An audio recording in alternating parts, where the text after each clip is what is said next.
So today's first two pages come from The Signalman by Charles Dickens. Short ghost story, apparently.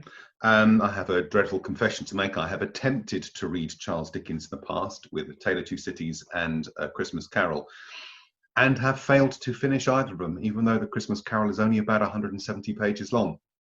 Just something about it doesn't connect with me, which probably makes me a horrible person. Also, I use Zoom to record all these little sessions, and they have these brilliant virtual backgrounds.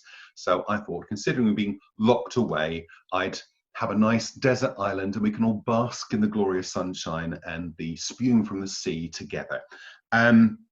So, first two pages. Hello below there. When he heard a voice thus calling to him, he was standing at the door of his box with a flag in his hand furled around its short pole. One would have thought, considering the nature of the ground, that he could not have doubted from what quarter the voice came, but instead of looking up to where I stood on top of the steep cutting nearly over his head, he turned himself about and looked down the line. There was something remarkable in his manner of doing so, though I could not have said for my life what, but I know that it was remarkable enough to attract my notice, even though his figure was foreshortened and shadowed down in the deep trench, and mine was high above him, so steeped in the glow of an angry sunset that I had shaded my eyes with my hand before I saw him at all. Hello below! From looking down the line, he turned himself about again and, bracing his eyes, saw my figure high above him. Is there any path by which I can come down and speak to you?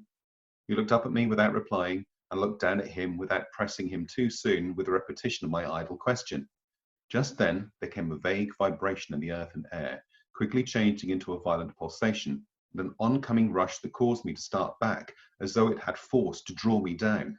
When such vapour as rose to my height from this rapid train had passed me, and was skimming away over the landscape, I looked down again, and saw him refurling the flag that he had shown whilst the train went by.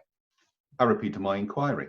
After a pause, during which he seemed to regard me with fixed attention, he motioned with his rolled up flag towards a point on my level, some 200 or 300 yards distant.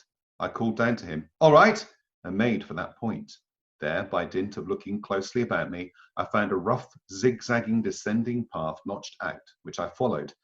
The cutting was extremely deep and unusually precipitate, but it was made through clammy stone that became oozier and wetter as I went down. First two pages of The Signalman by Charles Dickens. It's not very long. I might sit down and read this one this afternoon. I can then say I have finished a story by Charles Dickens.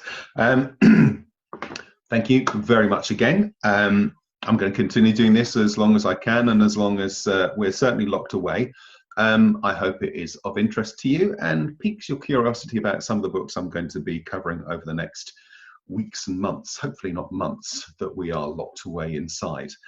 So thanks very much for watching. I hope you found it interesting, and I will catch you next time. Bye for now. Oh, and enjoy the sunshine. It's lovely.